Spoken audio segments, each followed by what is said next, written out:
Penyanyi David telah menyewa seorang pengacara pembela terkemuka. Dengan berkembangnya rumor dan spekulasi soal kematian gadis 14 tahun Celeste Rivas Hernandez. Remaja itu ditemukan tewas di mobil milik artis viral tersebut yang sedang tur saat jenazah ditemukan. Saat keluarga Celeste bersiap berpisah, kami menelusuri detail dan teori terbaru tentang kemungkinan yang terjadi padanya. Kami akan membahasnya bersama pengacara pembela kriminal dan mantan jaksa Matt Mangino. Selamat datang di Sidebar dari Law and Crime. Saya Jesse Weber. Salah satu lagu yang melambungkan David Anthony Burke, yang dikenal dengan nama panggung David, ke puncak ketenaran adalah Romantic Homicide. Lagu itu kembali masuk Billboard Hot 100. Awalnya, lagu hits ini viral di TikTok pada 2022. Lagu itu kembali ke tangga lagu di posisi 38 menurut Billboard. Mengapa tiba-tiba menarik lagi? Nah, buat siapapun yang sudah mengikuti kami di Sidebar, kalian tahu sekarang ini memang sedang banyak yang terjadi. Sepertinya para penggemar, baik yang baru maupun lama, mengaitkan judul lagu yang menyeramkan itu dengan penyelidikan atas kematian seorang remaja yang tampaknya pernah berhubungan atau terkait dengan David sebelum dia menghilang di tahun 2024. Sekarang, kita membicarakan fakta bahwa jasadnya ditemukan di dalam mobil yang terdaftar atas nama David. Kami membahas setiap sudut penyelidikan oleh LAPD terkait kematian Celeste Rivas Hernandez. Penyebab kematian yang sejauh ini tercatat sebagai ditunda di sertifikat kematiannya, kita juga belum tahu cara kematiannya. Polisi menyebut tubuhnya yang membusuk ditemukan di bagasi Tesla di tempat penampungan mobil Hollywood, Los Angeles, September lalu. Ini terjadi sehari setelah ulang tahunnya yang ke-15. Sumber LAPD menyebut pada majalah People bahwa jenazah Celeste diduga sudah berminggu-minggu di mobil yang ditinggalkan di jalan sebelum akhirnya diderek. Para pekerja di tempat penampungan mobil derek menelepon polisi ketika setidaknya satu orang menyadari ada bau mengerikan yang berasal dari mobil itu. Saat itulah petugas pertama menemukan tubuh Celeste. Tubuhnya tampaknya dibungkus dalam kantong plastik. Tapi begini, meskipun Tesla itu terdaftar atas nama David, meskipun dia tampaknya menyewa properti di dekat tempat mobil itu diparkir, dan bahkan meskipun dia diduga memiliki hubungan dengan korban, dia belum disebut sebagai tersangka. Dia belum disebut sebagai orang yang dicurigai. Dia juga belum secara resmi terlibat dalam kesalahan atau kejahatan apapun. Faktanya, hingga kini belum ada tersangka. Faktanya, seorang perwira tinggi Los Angeles Police Department mengatakan bahwa ada kemungkinan Celeste bahkan tidak dibunuh. Bahwa mungkin kematiannya, jika kita pikirkan, disebabkan oleh hal lain, kecelakaan, overdosis. Dengan kata lain, ada kemungkinan satu-satunya kejahatan adalah seseorang mencoba menyembunyikan tubuhnya. Sambil menunggu hasil tes lain seperti toksikologi, kita tahu pemeriksa medis sudah mengautopsi jenazah Celeste dan memastikan dia tidak sedang atau pernah hamil dalam setahun terakhir. Itu penting karena ada spekulasi bahwa mungkin ada semacam hubungan seksual antara David dan gadis muda ini. Dia kini berusia 20 tahun.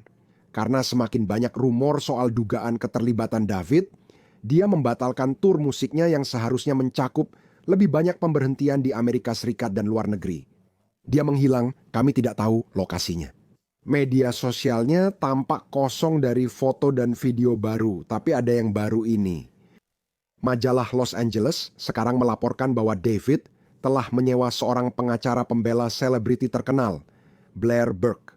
Sekarang, dia mewakili klien terkenal seperti Harvey Weinstein, CeeLo Green, Bruno Mars, Britney Spears, dan Lindsay Lohan. Omong-omong, dia baru-baru ini mewakili Monica Cimentelli, ibu asal Los Angeles yang dihukum penjara seumur hidup atas pembunuhan suaminya, penata rambut selebriti Fabio Cimentelli pada 2017. Untuk membahas implikasi detail baru ini, khususnya soal menyewa pengacara pembela, mari kita undang Matt Mangino, pengacara pembela pidana dan mantan jaksa. Matt tidak mewakili kami di ranah pidana, tapi kami senang dia hadir sebagai tamu hebat.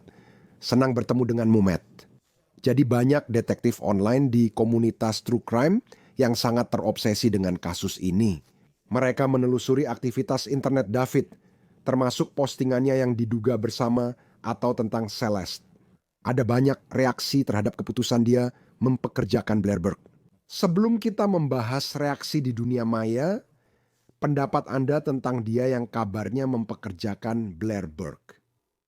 Menurut saya sesuatu keputusan yang bagus. Seperti Anda tahu, kapanpun nama Anda mulai disebut-sebut dalam penyelidikan kriminal, meskipun polisi sudah menegaskan bahwa dia bukan tersangka saat ini, selalu merupakan ide yang baik untuk menyewa pengacara sebelum Anda berbicara dengan siapapun, sebelum polisi datang dan berbicara dengan Anda atau meminta berbicara dengan Anda, sudah punya pengacara, punya seseorang yang bisa mencoba mengendalikan narasi setidaknya. Karena tentu saja dia adalah seorang selebriti dan kekayaan serta sumber dayanya berasal dari status selebritinya. Situ saya ingin melindunginya juga. Jadi seorang pengacara pembela pidana, terutama yang pernah mewakili orang lain yang juga selebriti, bisa sangat membantu di masa yang sangat penting ini. Kenapa melakukannya sekarang? Kenapa melakukannya sekarang? Ini terjadi setelah omong-omong Celeste diidentifikasi. Ini terjadi setelah tampaknya properti yang dia sewa digeledah oleh penegak hukum. Mereka dilaporkan menyita beberapa barang. Ini terjadi setelah dia membatalkan turnya. Ini terjadi setelah sertifikat kematian diterbitkan. Kenapa sekarang? Iya, menurut saya, Anda tahu, mari kita jujur saja. Maksud saya ini memang situasi yang agak aneh. Tidak diragukan lagi ada hubungan antara dia dan gadis remaja ini sangat muda. Tubuhnya sudah ditemukan di mobilnya. Dia punya tempat atau manajernya punya tempat di dekat situ di mana dia mungkin menginap. Kamu tahu, kita tidak bisa mengabaikan lirik dari beberapa lagunya yang sangat mirip dengan fakta-fakta kasus ini. Sekarang jaksa tidak mengajukan tuntutan pembunuhan sampai mereka mengetahui cara penyebab dan cara kematian. Seperti yang penontonmu tahu, Jesse, ini bisa kematian tidak disengaja atau bunuh diri. Kemungkinan kecil ini sebab alami. Pertanyaannya, apakah ini pembunuhan dan apa penyebab kematiannya? Begitu dua hal itu terjawab, menurut saya penyelidikan ini benar-benar akan semakin berkembang. Apa yang dia lakukan di balik layar? Banyak orang mengira pengacara pidana hanya bekerja setelah kamu ditangkap. Saat kamu didakwa atau dituduh dan proses pidana dimulai, itulah waktunya menyewa pengacara pembela. Apa yang bisa dia lakukan diam-diam sekarang? Bisakah dia berkomunikasi dengan calon sumber penegak hukum atau kejaksaan untuk mengetahui apakah ada tuduhan yang diproses? Apakah dia bisa saja mencoba memberitahu mereka apa yang sedang dilakukan kliennya? Apakah dia bisa saja merilis pernyataan? Haruskah kita mengharapkan pernyataan darinya dalam beberapa hari ke depan? Ya, jadi kamu tahu seorang pengacara pembela kriminal yang berpengalaman dan sudah lama berkecimpung pasti punya banyak koneksi. Jadi kamu udah punya orang-orang di kantor kejaksaan yang punya hubungan denganmu, entah itu pengacara atau detektif. Kamu punya orang-orang di departemen kepolisian yang sudah lama kamu kenal. Sekarang kamu harus memahami situasinya. Maksudku, kemana semua ini akan berjalan. Kamu tahu kenapa yang Pak Kurnia cari. Rumahnya juga sudah digeledah sepertinya. Ya, jadi sekarang saya ingin beberapa yang ditemukan di sana jika memang DRK mau berbagi informasi. Ini adalah situasi di mana tuduhan paling serius adalah, kamu tahu, penyalahgunaan mayat atau pembuangan jenazah secara ilegal. Nah, sekarang kamu ingin mencoba mengendalikan narasi itu dan mulai mengatakan, hey, kamu tahu klien saya itu tidak ada hubungannya dengan ini, apapun situasinya. Di situasi seperti ini. Kamu tahu intelijen, apa yang perlu saya ketahui agar bisa melindungi klien saya dari penuntutan pidana dan sorotan publik akibat semua ini. Saya ingin tahu pendapatmu soal komentar ini, kata Fox LA. Orang di internet sudah banyak bicara. Seseorang berkomentar, oh, kamu tak bisa membayarku cukup untuk membela pria ini. Bukti yang memberatkannya sebesar Gunung Everest. Orang lain berkata, menyewa pengacara terkenal biasanya berarti kamu bersalah dan hanya berharap mendapat hukuman yang lebih ringan. Namun, seorang pengguna media sosial menyoroti bahwa di pengadilan, dia dianggap tidak bersalah sampai terbukti bersalah. Dan menyewa pengacara adalah hak dia dan hak siapapun, dan itu tidak membuat siapapun bersalah. Matt, bagaimana pendapatmu tentang itu? Ya, menurut saya, komentar terakhir menurut saya adalah komentar yang paling bijak, karena Kita bahkan tidak tahu apa situasinya di sini. Saya yakin dia tertekan, mungkin karena dunia maya sampai membatalkan turnya. Yang harus tahu, dia sadar dengan benar bahwa dia membutuhkan bantuan profesional. Oh, dia sebagai seorang untuk membimbingnya melewati situasi ini, entah dia terlibat atau tidak, karena sekarang dia sudah terlibat secara implisit oleh sorotan publik. Dan bagi siaran dan pengkabar ataupun selebriti itu sangat penting. Jadi dia harus memastikan bahwa dia menghadapi ini dengan nasihat terbaik yang mungkin. Saya yakin dia punya semacam tim media atau manajemen krisis yang juga membantunya menghadapi hal ini. Tapi kamu tahu, kamu perlu punya tim untuk memastikan bahwa kamu benar-benar teliti dalam segala hal demi melindungi dirimu sebaik mungkin dalam situasi seperti ini. Saya hanya ingin menegaskan hal ini. Apakah akan lebih bijaksana baginya untuk langsung menyewa pengacara pembela pidana begitu diberitakan bahwa ada mayat ditemukan di mobil yang terdaftar atas namanya? Atau lupakan saja dulu, itu satu bagian. Dan yang kedua, supaya jelas, apakah ini menunjukkan atau tidak menunjukkan bahwa bisa saja ada keputusan penuntutan dalam waktu dekat. Dengan kata lain, bahwa bisa saja ada penangkapan, bisa saja ada dakwaan, hal-hal seperti itu. Saya hanya ingin menegaskan dua hal itu. Ya, jadi Jesse ada beberapa cara untuk melihat hal itu. Jadi yang pertama, kamu tahu aneh, rasanya sedang tur, lalu diberitahu, hey, ada mayat ditemukan di mobilmu. Tapi di sisi lain kamu tahu dia mengkritik, ya saya tidak tahu kenapa sedang ini. Saya tidak tahu bagaimana ini terjadi atau mungkin ada yang mengakses mobil saya dan mengira tidak akan ketahuan. Tapi kemudian tiba-tiba saat kamu melihat kehebohan di media, kamu tahu di media sosial, sekarang mungkin kamu berpikir, wah mungkin sebaiknya saya mencari pengacara. Oke, itu juga bisa jadi bagian dari proses berpikir di sini. Tapi menurut saya, pendapatmu sangat masuk akal. Setiap kurang mungkin penelepon dari kantor jaksa mengatakan mereka menerima laporan awal dari dokter forensik. Belum ada laporan dokter forensik, sebaiknya kamu cari pengacara. Dan selalu seperti ini itulah yang bisa terjadi di sini. Kita memang berspekulasi, tapi aku bisa melihatnya dari dua sudut pandang. Jadi kutanya langsung soal garis waktu. Jadi tahun lalu Celeste dilaporkan hilang beberapa kali, tampaknya dia kabur dari rumahnya di Lake Elsinore, California. Dia terekam di video pengawasan di luar toko minuman keras sebelum akhirnya lari keluar jangkauan kamera. Ini diyakini terakhir kalinya dia terlihat di kamera, tapi garis waktunya sudah berubah sejak itu. Kita sudah membahas ini di sidebar sebelumnya, namun setelah TMZ memperoleh rekaman pengawasan yang diduga, menunjukkan Celeste pada 8 September 2024. Jadi ini terjadi beberapa bulan setelah dia dilaporkan hilang. Menurut TMZ, video NIS berasal dari tetangga yang mengatakan keluarganya kesal karena lelucon Ding Dong Ditch. Ternyata ada teriakan dan kata-kata kasar bernuansa rasial. Tidak jelas apakah Celeste sudah pulang ke rumah pada saat itu atau hanya mampir, tapi itu adalah detail yang mengerikan. Kamu tahu, ini tepat 1 tahun sebelum jenazahnya ditemukan di dalam Tesla itu.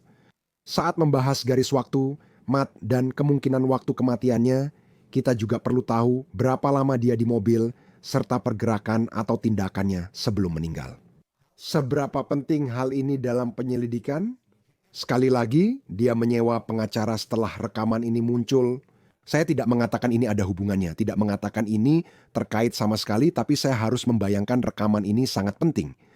Ya, so garis waktu itu selalu penting. Anda tahu, mencoba menentukan. Anda tahu kapan kemungkinan pembunuhan ini atau kapan kematiannya terjadi. Anda tahu di mana dia berada. Anda tahu tepat sebelum itu. Jika Anda bisa merangkainya, karena Anda tahu itu memberi kita beberapa hal yang sangat penting. Tewas di mana gua ada setelah itu Anda tahu ketika Anda menduga kematiannya terjadi. Itu penting. Apakah ada orang lain yang terlibat atau punya hubungan dengannya? Di mana mereka saat itu? Jadi Paris waktu lalu menjadi sesuatu yang ingin ditelusuri kembali dan ditegaskan oleh jaksa dan penyidik karena itu menempatkan orang-orang di tempat tertentu ketika dugaan kejahatan terjadi. Saya harus menanyakan ini kepada Anda. Laporan baru dari TMZ News Nation dan ABC News menunjukkan Deputy Sheriff Riverside County dipanggil ke rumah Celeste di Danau Elsinore 11 kali dalam 14 bulan antara Februari 2024 hingga April 2025. Belum jelas berapa banyak panggilan yang melibatkan Celeste atau anggota keluarga lain, namun penting dicatat News Nation, melaporkan polisi mengakui deputi 2 kali mengunjungi rumahnya pada 19 Maret 2024. Itu hari yang sama saat dia terlihat di luar toko minuman keras. Mantan pacar Celeste, atau yang tampaknya mantan pacarnya, seorang anak laki-laki bernama Damian Hernandez, berbicara dengan TMZ tentang hubungan mereka saat di sekolah menengah, mengatakan kepada media bahwa Celeste memiliki kehidupan rumah tangga yang sulit.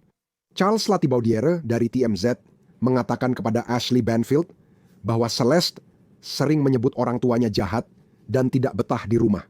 Oke, Matt, seberapa penting bagian itu untuk penyelidikan ini? Menurut Subana itu penting karena tampaknya ada periode waktu di mana dia tidak diawasi oleh orang dewasa manapun. Maksudnya sejak kita sedang membicarakan usia 14 tahun, dia tidak di rumah. Di mana dia? Kamu tahu apa yang dia lakukan. Ada banyak pertanyaan yang perlu dijawab. Apakah dia bersekolah? Bagaimana dia pergi ke sekolah? Maksud saya ada banyak hal yang bisa kamu gabungkan. Maksud saya kita sedang membicarakan tentang seorang anak pada dasarnya yang hilang dan tanpa pengawasan. Dan di mana dia dan bagaimana dia bisa terus ada dalam sistem. Mungkin tanpa bersekolah, tanpa layanan anak-anak yang terlibat. Ada banyak pertanyaan terkait hal segitu. Saya kembali ke poin ini, Anda sudah bilang tadi. Mengapa dia perlu menyewa pengacara pidana untuk itu? Karena mungkin sebenarnya dia tidak bertanggung jawab atas apa yang terjadi di sini. Bisa jadi dia sama sekali tidak terlibat dalam hal ini.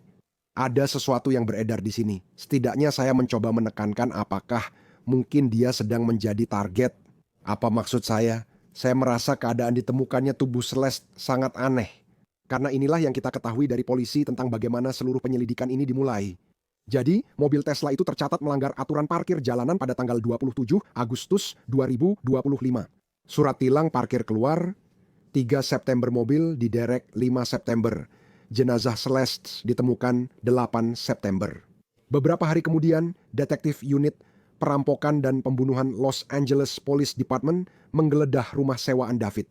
Mereka membawa beberapa kantong barang bukti, tapi isinya tidak diketahui. Dia membatalkan turnya. Pada hari yang sama, jenazah Celeste diserahkan ke keluarganya. Pekerja pindahan tampak mengeluarkan barang dari rumah sewaan Los Angeles ini.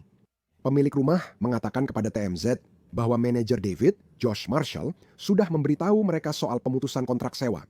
Oke, izinkan saya bertanya kepada Anda. Aneh bagi seseorang untuk, katakanlah, membunuh Celeste, menaruhnya di mobil ini dan tubuhnya sudah membusuk. Mobil itu tampaknya sudah cukup lama terparkir di sana dan terlihat oleh publik. Kabarnya sudah ada keluhan tentang mobil itu, surat tilang, bahkan sudah pernah diderek. Menurut saya, mungkinkah seseorang memang ingin mayat itu ditemukan dan ingin mayat itu ditemukan di mobil yang terdaftar atas nama David, dibandingkan dengan seseorang yang melakukan kejahatan, lalu panik dan tidak punya cukup waktu untuk membuang mayatnya. Itu terasa sangat ceroboh. Maksud saya bukan sedang membuat teori konspirasi di sini, tapi saya memang bertanya-tanya, apakah itu sesuatu yang harus diselidiki? Ya, saya pikir semuanya harus diselidiki, Jesse. Dan kamu tahu, saya terkejut ketika membaca beberapa laporan berita bahwa kamu tahu lagu hit tunggalnya secara khusus membicarakan tentang menyeret seseorang dan memasukkannya ke bagasi mobil. Dalam seorang tiket itu, berdasarkan insiden yang terjadi ini, dia kembali masuk ke tangga lagu Billboard dengan lagu yang sama. Lagu itu kembali lagi. Kita hidup di zaman yang aneh. Kadang-kadang kamu tahu, kabar buruk bisa sama menguntungkannya dengan kabar baik bagi seorang selebriti, bagi seorang artis. Jadi, mungkinkah ini seseorang yang mencoba meniru lagu itu? Apakah ini upaya mengembalikan musik itu ke ranah publik agar orang mulai mendengarkan dan akhirnya masuk Billboard Top 100? Seperti yang saya katakan, Jesse, kadang-kadang kita tidak tahu perbedaan antara kabar baik dan kabar buruk, serta bagaimana hal itu memengaruhi kamu. Dan saya rasa hal seperti itu juga perlu diperiksa secara menyeluruh. Kapan menurutmu kita akan mendapat jawaban atau informasi lebih lanjut? Ya, begitu laporan pemeriksa medis keluar, laporan itu akan memberi kita penyebab kematian, tapi kita memang memiliki jenazah yang sudah membusuk. Jadi itu mungkin akan memakan waktu sedikit lebih lama. Lalu itu menemukan cara kematian. Jika itu ternyata pembunuhan, kasus ini akan heboh. Jika tidak dapat ditentukan, yaitu mungkin menjadi masalah lain yang berdampak pada kemana arah penyelidikan ini akan berjalan. Satu hal yang belum saya tanyakan padamu adalah, menurutmu apakah kamu tahu ada laporan bahwa dia telah bekerja sama dengan penegak hukum? Komandan Los Angeles Police Department mengatakan belum bisa memastikan adanya kerjasama. Menurutmu, dalam sebulan terakhir ini, apakah dia pernah berbicara dengan penegak hukum? Dia duduk untuk wawancara? Wow, kalau dia melakukannya tanpa pengacara, berarti dia membuat kesalahan besar. Dan saya tidak bilang itu berarti dia melakukan sesuatu yang salah. Saya hanya bilang siapapun yang menjadi tersangka potensial atau sedang diselidiki polisi, lalu duduk bersama polisi tanpa pengacara, telah membuat kesalahan besar. Mahat Mangino, mari kita lihat kemana ini berlanjut. Terima kasih atas waktunya. Terima kasih, Jesse. Dan itu saja yang bisa kami sampaikan untuk Anda saat ini di Sidebar semuanya. Terima kasih banyak telah bergabung bersama kami. Jangan lupa berlangganan di YouTube, Apple Podcast, Spotify, atau platform podcast lainnya. Anda bisa mengikuti saya di X atau Instagram. Saya Jesse Weber. Sampai jumpa di lain waktu.